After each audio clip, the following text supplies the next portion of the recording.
So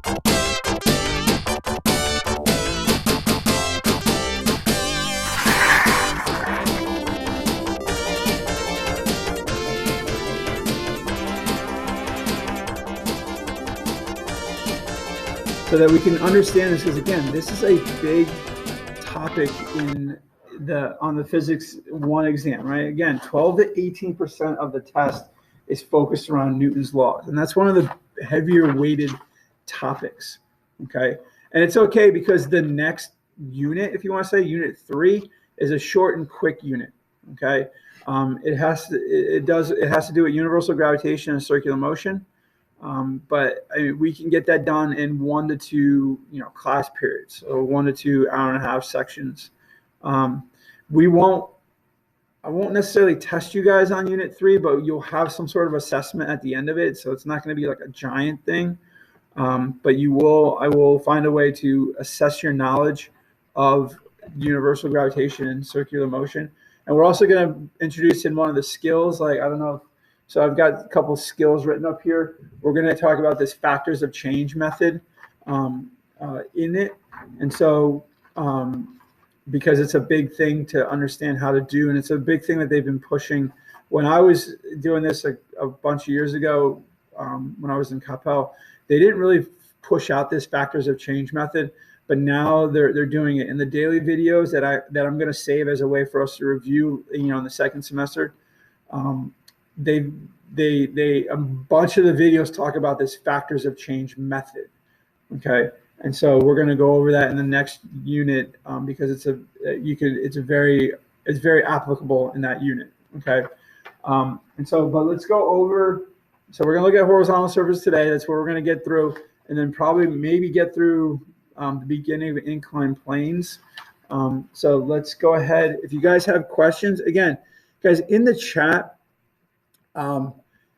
If it's a content related question, please ask that publicly. Okay, don't ask that privately, because maybe one of your classmates has the same question. They're either not typing it in quick enough or so forth like that.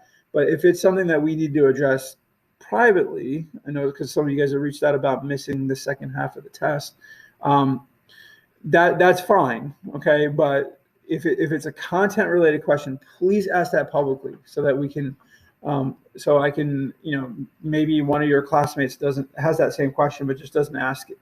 Okay.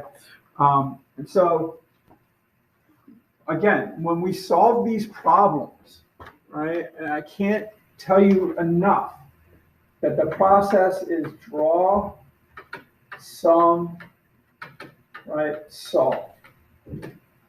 Right, the draw, sum, solve method is there, right? So we've done it for every single Newton's law problem, right? So the draw means draw the free body diagram, right? And showing all the forces that are acting on the object in all the directions, okay? The sum the forces. And guys, this is a proven method.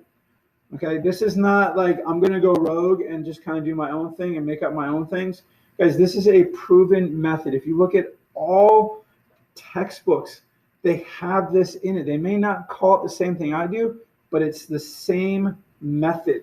Okay, and then solve for what we're looking for. Right? Oh, sorry, what you're looking for. Might as well just erase it. So we're going to solve for what we're looking for. Now, the solving could be, numerous things. It could be, I need to find an acceleration. Right? I may need to find the friction force, an applied force, mass, right? So the solving can be anything. It could be a dynamics question where you have to find acceleration in forces and then plug it into kinematics, right? And again, draw and sum are physics, right? Solve is math. So once you have the draw and the sum steps done, physics is completed, and you just have to solve now by using math skills, okay? Now, this first section is going to be focusing around horizontal surfaces, right? So a tabletop, a field, a road, right? Surfaces that are not at an angle. And so if the surface is frictionless, okay, you can just disregard any effect of the vertical direction, right? And we'll talk about why can we disregard that after we do the next bullet point. So if the surface now has friction, right, now you must include the vertical direction. And why do we have to include the vertical direction? Is because of the normal force, right? And remember, the formula for friction is coefficient times the normal force, right? And the normal force comes from the vertical direction, okay?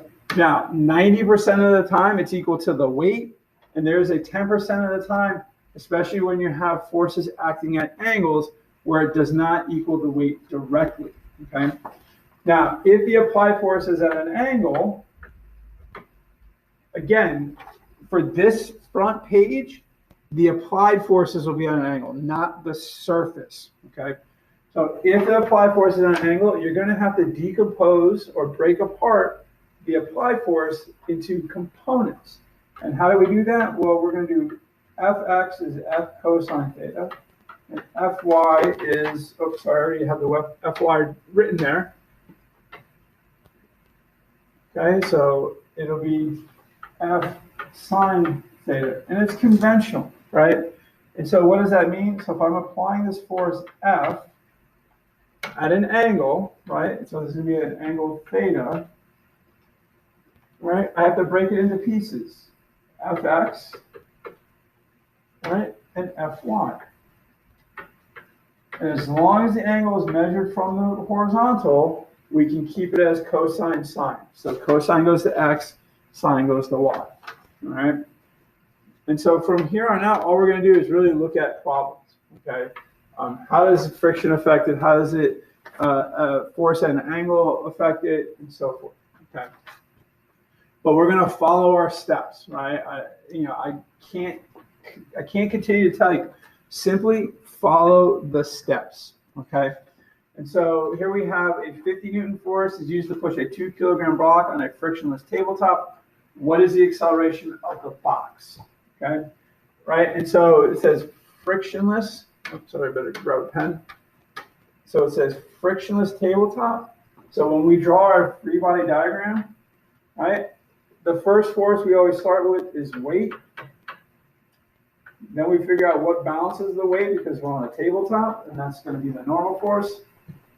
Okay, and then we have this applied force. Okay, and remember, you can have a tabletop that is frictionless. Think of like an air hockey table. Okay, air hockey tables have have little holes in it, and it pushes up a layer of air, and that's why the air hockey pucks are able to slide around on there. Okay, anytime.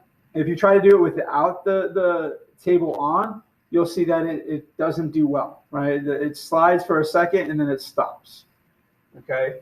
And so because this is a frictionless table, we can disregard the the y-axis, the vertical, because we don't need the normal force. Okay, don't try to force something that you don't need. Okay, now I know in some of the problems and some of the videos I did the vertical side. That was just for practice. Okay, that was just to show you how all this worked. Okay, by this time with enough practice, you should be able to say, okay, I don't have to worry about the y direction. So we're going to sum the forces in the x direction. And so because we're looking for the acceleration, we're going to set equal to m times a, right? And so the only force acting here is the applied force. And we can call this F sub A, or you can just call it F, whichever way you want to, right? And then we're going to do the algebra to solve this for acceleration. We're going to divide both sides by mass. And the way this really works out is this is just basically Newton's second law, right? Remember the force applied is directly proportional to the acceleration, or the acceleration is directly proportional to the applied force and inversely proportional to the mass.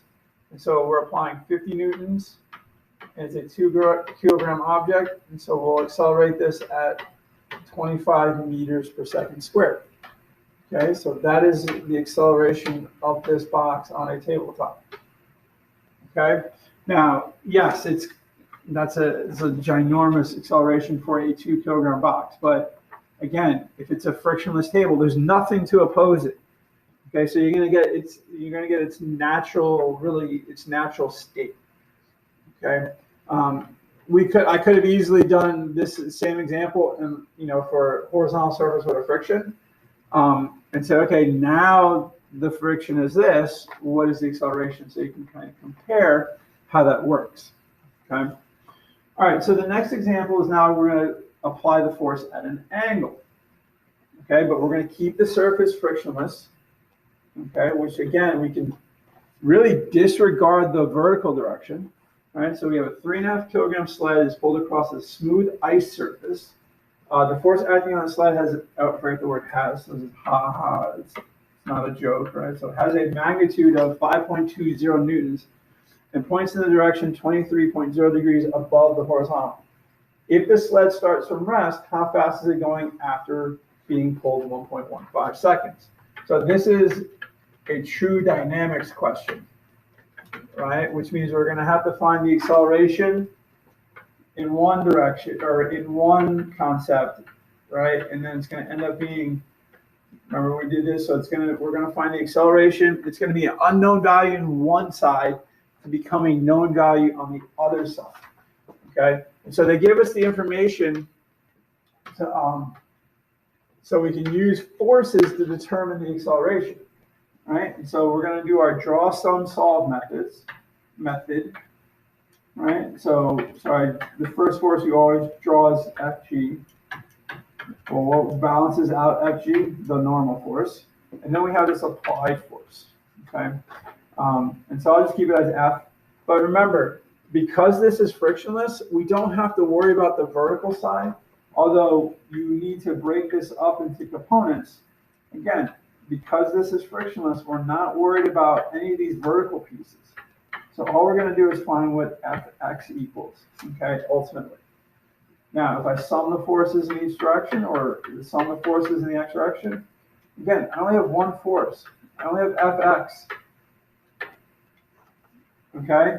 And so that just tells me the acceleration is going to be the x component of that force divided by the mass, but the x component of the force is F cosine theta. I'm going to divide that over the mass. Okay, and so I can just plug in numbers now. So A equals, it's a, what is that, 5.20 Newton force, cosine 23 degrees, divided by 3.5 kilograms. And you find that the acceleration is going to be 1.37 meters per second squared. Okay, so now that becomes the acceleration on the kinematic side, right? And so if I write down, we follow our kinematics, right, process. We write down our values, right? So our 5 quantities. And so we're looking for the final velocity. The initial velocity tells us it's at rest, tells us it's done in 1.15 seconds. And we don't know and don't care about how far this happens, right? And so what formula has V, VO, T, and A? Well, you can do one of two things. You can do the definition of acceleration, right, which is that delta V over delta T. But that actually expands into V equals VO plus AT. And now we just plug in our values. 0 plus 1.37 times 1.15. Right, our acceleration came from our force side. Okay, and now it pops over here on the, so it's an unknown on forces, but becomes a known in kinematics. So we're just going to multiply 1.37 times 1.15. That's going to be a speed of 1.58 meters per second. Okay, I like this question. I put this question on here for a purpose because this was a dynamics question, right? Where we have to find the acceleration to plug into. So we find the acceleration on the force side, and we plug it into the kinematic side, right, to find the final velocity. This could easily have said, instead of fast, it could have said how far, too. Okay. The only thing it wouldn't have asked you would have been for the acceleration, because we already did that part. Okay. All right. So now let's see how friction plays into this, right? So again, remember, the friction formula is the coefficient times the normal force. And it doesn't matter what the coefficient is, if it's static or kinetic, that's the equation, right? And 90% of the time, Fg or Fn will be equal to mg. Okay, the only time it doesn't would be like here for this second example that we have is when we have when the force is applied at an angle. Okay, so here we have horizontal surface of friction. We have Eduardo applies a 4.25 Newton rightward force to a 0.765 kilogram book to accelerate it across the tabletop. The coefficient of friction between the book and the tabletop is 0.410. Determine the acceleration of the book. Okay, and so again, guys, it doesn't matter if friction is involved or not. Just process, right? Do the process. Draw, sum, solve. So here's our draw step, right? 3-by diagram. First one we're going to put it on its weight. Well, what balances out the weight? The normal force, right? And so we have an applied force, and then we have friction. Now, on the AP test, if it gives you a grid, and we saw that on some of the progress check questions, if it gives you a grid, you need to make it relative in size. So note that I made my apply force a little bit bigger than my friction force, right? Because how do we get accelerations? Well, there has to be a net force in some direction, okay? Remember, force causes the acceleration, right? Force causes changes in motion. And so because we have friction, now we have to do our vertical side, right? And so we got to do our XY chart, the T chart. Again, this is something I learned growing up, when I was first learning physics, and for me, organization is very important. And so this just helps me organize my if you want to say, my thoughts, right? And so let's start on the vertical side. So sum of the forces is going to be equal to 0. Now remember, it's going to be equal to 0 because the book or the object is not crashing through the surface, and it's not being pushed off the surface, right? It's not being accelerated in relation to the surface, okay? And so this is the typical solving. If these are the only two forces that you have, your normal force will equal your weight.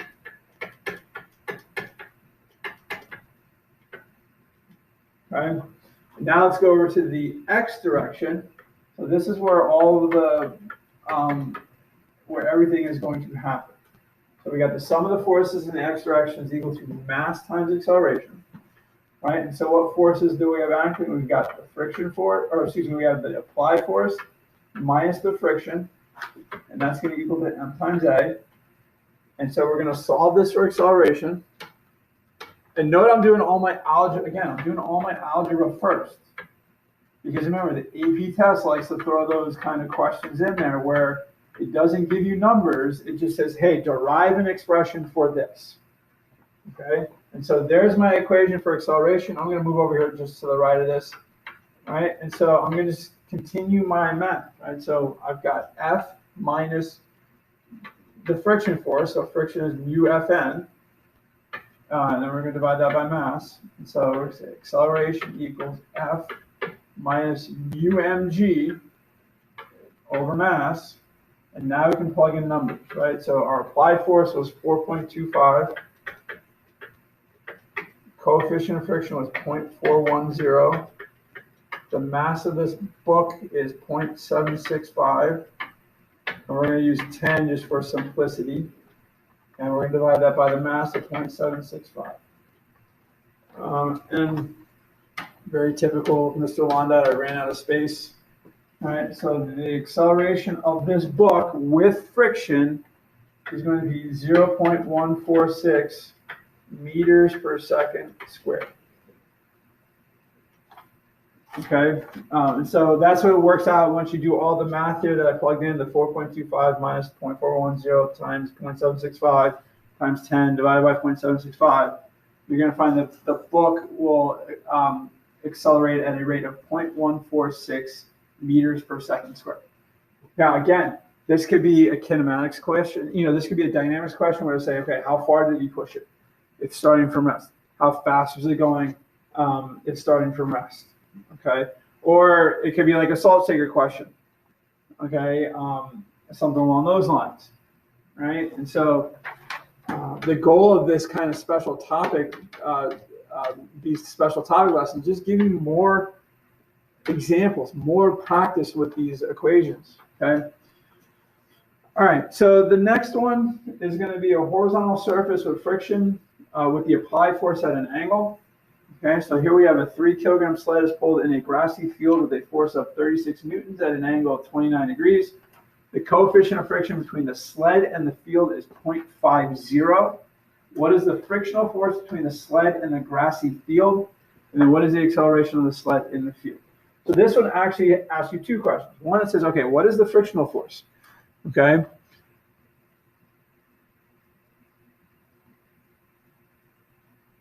Looking at some of the questions. So Alexis asks, why is F minus friction or force minus friction force? Remember, that's the sum of the forces. Remember the equation F equals ma is actually net force equals mass times acceleration. So the applied force minus the friction force is essentially the sum of the forces. Okay. You should indicate the positive and negative. It's not a necessity because the AP graders will always assume positive to the right. But if you're going to change it, then yes, indicate it, right? So something like if you want to make sure your numbers are positive for like a free fall type question, indicate that you say that the positive direction is down. So if they're looking for a negative number, they understand that, oh, they've assumed that the positive direction is down. Okay. If it's a friction problem, it'll always. The only time it won't give you one, Matthew, is if they're looking for the coefficient. Okay. And sometimes the questions I take from the New York State Regents. Sometimes they don't put them in the New York State Regents questions because on the New York State Regents reference chart, there's a table of coefficients of friction that they're going to use. But yes, in general, if it's not looking for the coefficient, it will give it to you. And in fact, remember, if it gives you two coefficients of friction, right, and one of them is the one will be larger than the other, the static friction is the larger of the two, right? If they don't say, hey, the coefficient of static friction is this, the coefficient of kinetic friction is this. If it just says the surface coefficients of friction are 0.2 and 0.4, the 0.4 would be your static. Because remember, static friction is always greater than kinetic friction, right? You have to apply more force to get an object to begin to move than to keep it moving. Okay, so let's go and let's solve this problem out. So we have remember, draw, sum, solve. Right, so we have our free body diagram. Again, first one we're always going to draw is the weight. Then we have the normal force. Okay, now we're applying a force at an angle. And then we have friction opposing that. Okay, and so you can really tackle this a couple ways. You can break this vector apart now, right, by saying, okay, the FAX is FA cosine theta, and FAY is FA sine theta. So you kind of have numbers when you're plugging it in eventually. In fact, that's what I did in my notes here. And so this will be 36 cosine 29, and this is 36 sine 29. And so it's going to be 31.5 newtons in the x direction and 17.5 newtons in the y direction. Okay, and so that's my x and my y. Now I'm going to sum the forces. Right, and so what I just did there by doing that calculation is I found these two pieces. And so now I do my X and Y. So sum of the forces in the Y direction, again, is going to equal to 0. The sled's not bouncing off and not crashing through. Okay? And so now here's one of those 10% where the normal force will not be equal to the weight directly. Okay? Because we have this added Y force, right? We have this added component running around in there. And so what happens is your normal force will be the weight minus that component. Okay, so it's going to be mg minus that component, right? And so we can figure this out now if you want. It's going to be, in fact, let's do it because we need the first part of the question says, hey, just what is the friction force, right? It doesn't ask, doesn't directly go to what is the acceleration. So that's going to be 3 times 10 minus 17.5. And that is a force of 12.5 newtons, right? So that's our normal force. So now we can actually calculate the frictional force so that we can answer the first part of the question because it says, what is the frictional force? Well, it's just going to be mu Fn, and so it's going to be 0.5 times 12.5, which is 6.25 newtons. All right, so that's the first question. And now we can start tackling the acceleration question, right? So this is going to be the sum of the forces in the x direction is ma. Well, what forces do we have acting? We have Fax minus friction is equal to ma. I'm going to move into the space over here because I'm running out of room. So again, acceleration is going to be Fax minus F over m. Well, I have all the numbers, right? Fax was 31.5, friction was 6.25, and the mass is 3. Okay? And so when we do that math, you're going to end up with an acceleration of 8.42 meters per second squared. Okay? So again, if you see this on a free response section of the test, they may do something with that acceleration. Like that may be part A, part B may be something to do with a graph, or it may be something to do with just calculating how far the sled moves, how fast is it moving, okay? And that's where they may bring in the graphing aspect, right? Because you can plug that number in and get the linear graph. If you're looking for a velocity time graph, you can get the parabolic graph if you're looking for position time graph. Okay, so you just have to be aware. It may be a sketch situation. Remember, if it's sketch, it's just like, oh, it would look like this because we're accelerating. Okay, but if it says draw or plot, then you have to do the painstaking detail, right? And really how it works out, if you just get a coordinate system that looks like this and say, okay, draw the velocity time graph, that's a sketch situation. Okay. So Hannah asks, should we round every calculation we do throughout the problem? They're not a huge stickler on significant digits over time, but yeah, you don't want to report a ton of numbers. And so yes, I've kind of kept along the lines of I'm rounding as I go. So 2 decimal places, 1 decimal place is actually a good place to be when it comes to the rounding of numbers. Again, you never know from test to test, question to question, okay? So again, if we go back to the graph, this would be a sketch situation, but like if you saw something that looked like this, like it had a grid, right? This would be like a plot or draw, right? Where it wants you to like actually do it. Like if I ask, okay, sketch me an elephant. Right, you're just going to kind of make something similar, right? Some of you guys may say, okay, he said sketch, it means I have to draw it. Okay, well, you may go to the plot draw side, right? But to me, a sketch is just like, oh, he just wants something that looks in general of what he's asking for, right? I'm looking for an accelerated velocity versus time graph. I'm looking for a general accelerated position time graph, right? So what does that look like? But then if I say draw it or plot it like we're in a lab situation, that's when you have to do like the nice look to it. Okay. All right, so let's talk a little bit about inclined planes. We have a fair amount of time, right? So, I mean, I think this is where a big part of our, where a big part of areas that we need to kind of address is inclined planes.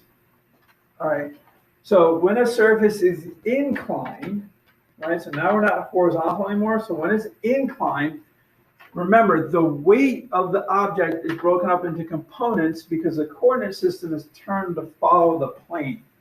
So here's our inclined plane, right? And when you do the free body diagram, remember, your weight always goes straight down. It does not, all the other forces follow the surface. Weight does not. Weight always goes straight down, okay? And so what happens is, right, this is the one that's broken up into components. Now, the angle of incline is also this vertical angle up top here. So that's why when we want to break it down, the trig functions flip. Okay, so the x component is mg sine theta, and the y, or the vertical component, is mg cosine theta. And again, that's because in our triangle, right, we know the vertical angle, not the horizontal. Okay. Now, if there is no friction, the force that accelerates the object down the incline is the horizontal component of the weight. Okay. And so, like, if you look at it, there's no friction. It's only this piece right here that is pulling it down. Now, if there's friction involved, right, that's going to oppose that downward motion, which means then it's going to accelerate down the incline, but it's going to be slower. Okay. Now, with inclined planes, they actually do like these derive an expression question, which are the examples 3 and 4 on here. But let's see how we do with numbers first, and then we'll look at that. Look at these derive an expression question. And remember, if it says derive an expression, make sure you're putting in what they're looking for. So if it says like capital M, lowercase m, g, and theta, make sure that's what you're putting in, that you're not doing like M1 and M2. Sometimes the question may say M1 and M2, okay? But you have to understand that you have to use the variables that they want, okay? So here we have a box with a mass of 22 kilograms is placed on a ramp that is at an angle of 38 degrees above the horizontal. What is the magnitude of the component of the weight that is parallel to the surface of the ramp? And then what is the acceleration of the box down the incline? So when we say the component of the weight parallel to the surface of the ramp, we're looking for FGX, right? Because what we do is we're making the assumption that our horizontal direction is the incline. I was looking on a website, physicsclassroom.com, which if you need more conceptual based ideas, he does have math problems on there. I would recommend that site for the concepts. And he has what they call the tilted head method. So basically tilt your head so that now it becomes that surface becomes horizontal and not angled. Okay. And so when we do the free body diagram, we're going to have, again, first one we're always going to put is weight, and then we have a normal force. Okay. But again, if this is a frictionless surface, we always say, oh, so if I break this apart, right, we don't have to worry about the vertical pieces because it's frictionless. So we don't have to account for the normal force here, right? What's the only thing causing the acceleration is that component, that is the parallel weight component, right? And so all we're going to do is FGX is mg sine theta. And so we're going to do 22 kilograms times 10, again for simplicity, times sine of 38 degrees. Now my S looks kind of weird there. Let me go back and fix that. So sine of 38, let me just change this to a smaller eraser. Okay, so when I plug that in to my calculator, again, make sure your calculator is in degrees and not radians. This will be 135 newtons. So basically what is happening is there's 135 newtons worth of force accelerating this block down the incline. Okay? And so when I sum the forces, right, in the x direction, there's only one force. It's FGX. Okay? And so our acceleration is just going to be FGX over mass. And so this problem actually asks us for that horizontal component. So it's going to be 135 divided by 22. And so it'll be an acceleration of 6.14 meters per second squared.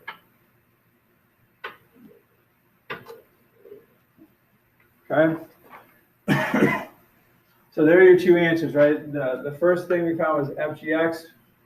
And remember, that is, so when there's no friction, that is what's accelerating the object down the incline, is the parallel component of the weight. Okay. Now, let's see how friction is involved. Okay. And so here we have a 54.3 kilogram block. It's placed on an inclined plane that is 42.4 degrees from the horizontal. If the coefficient of friction is 0.25, what is the acceleration of the block? All right, so here's our free body diagram. So again, first force we always put on is weight. We have the normal force, and then we have this frictional force. Again, it should be relative in size, right? So our x component of the weight should be bigger than our friction because we have an acceleration. Okay. Again, if the AP test has a grid, you need to show that. Okay, because that's what they're looking for. If it just has a dot, you should still show that it's relative in size by just simply making one arrow bigger than the other. Okay, it doesn't have to be essentially proportional if you want to say it that way. Okay, so now because we have friction, we have to account for the vertical direction. So the sum of the forces in the y direction is equal to 0. Okay, and so we have Fn minus the y component of the weight. Okay, so again, this fits into that 10% where I said that the normal force, right, 90% of the questions, normal force will equal weight, but that's not true here because this is equal to the y component of the weight, right? And so it's going to be Fn equals Fgy, which is mg cosine theta. All right, and so we can actually figure out what this is by plugging in our numbers, and it actually works out to be 401 newtons. All right, so m is 54.3, g is 10, again for simplicity, and cosine, and then we're going to do cosine of 42.4. All right, and so now we go over to the x direction. So sum of the forces in the x direction is ma. And so we have the x component of the weight minus the frictional force equal to m times a. And so our acceleration is Fgx minus friction over m. Okay, and so then it just ends up being mg sine theta. All right, I'll write it in. So mg sine theta minus mu mg cosine theta divided by mass. Okay, and so it ends up being 366 minus 0.25 times, right? Because I forgot the mu. So minus 0.25 times 401 divided by 54.3. And so I'll write the answer over here. So our acceleration will be 4.89 meters per second squared. So you can see that the friction does take away from the acceleration. Again, they may combine these two questions in a way, right? And say, okay, now the second part of the question would be like, hey, now there's friction involved. Okay, what is the coefficient of friction? Or not what is the coefficient of friction, but now what is the acceleration? Okay, and I'm going to stop here. We've been working for about 45 minutes or so. So we've got 2 problems left to do. Again, these are derive and expression questions. So we'll work on those tomorrow. And as well as we will do some. Okay, so here's the last 2 questions. So derive an expression for the coefficient of static friction. This should say if the angle is theta. So again, we're working on an inclined plane. And so we have our inclined plane, the angle is theta, right? So if we do our free body diagram, we'll have the weight down, normal force up. Okay, remember weight straight down, normal force that goes to the incline, and so then we have the friction force to the up and to the left. So remember, the weight vector gets broken down into an y component and then an x component, which will be bigger than the friction because that's what causes the acceleration. In fact, this is static friction, so in actuality, there is no acceleration, so the x component will equal the friction. All right, and so now we sum the forces. Here's our x, here's our y. And so we say the sum of the forces in the y direction equals 0.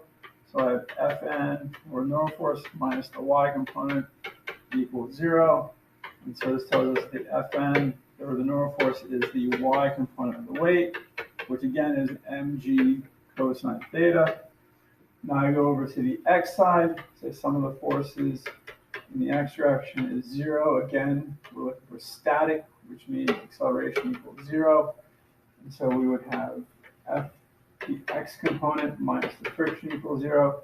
And so this tells us that the x component has to equal the friction. Now let's go off to the side here to kind of finish this problem out. And so this would be Fgx is mg sine theta. Friction is mu times the normal force. We found the normal force to be mg cosine theta. Okay. One thing to note in this question, it doesn't give us the mass. That's because the mg pieces will cancel out. So we have sine theta equals mu cosine theta. And so I'm going to divide both sides by cosine because I'm looking for the coefficient. Okay. So cosine thetas cancel out, so mu is going to be sine over cosine, but that is going to be the tangent function, okay? And so the coefficient of friction, or coefficient of static friction, is going to be just simply the tangent of the angle. Okay, and the last problem here, we're deriving an expression for the acceleration, okay, down the incline that is inclined at theta, and the coefficient of friction is mu, all right? And so our free body diagram is pretty much the same as it was before. So you have normal force with the incline, weight straight down, friction up and to the left. But again, we break apart the weight vector, all right? And so so now Fgx is going to be slightly bigger than F because we're moving. And so we have Fgy, okay? Physics classroom teaches the tilted head method. So if I tilt my head, this is now on a horizontal. And so now we just sum the forces in both directions. Okay, and so it's going to be sum of the forces in the y direction is equal to 0. Fn, or normal force minus the y component of the weight, is equal to 0. Normal force equals Fgy, which equals mg cosine theta. Okay, I'm going to kind of block this off a little bit because we're done with the vertical side. And so now we do the x direction. So sum of the forces in the x direction is ma, right? So now we're looking for the acceleration. And so we would have Fgx minus F. So x component minus friction is mass times acceleration. Okay, so this is going to be mg sine theta, right? Because that is the x component of the weight. Friction is mu times normal force. We found normal force to be mg cosine theta. So it's going to be mu g cosine theta, and then you have equals ma. Equal sign is like a dot, right? And so again, notice that they don't give you the mass. So what happens? You don't need the mass because the mass just cancels out. And so the acceleration down the incline with friction is g sine theta minus mu g cosine theta. Okay, so that would be the expression for the acceleration down the incline. Okay. And so the next special topic we'll deal with Atwood's machines.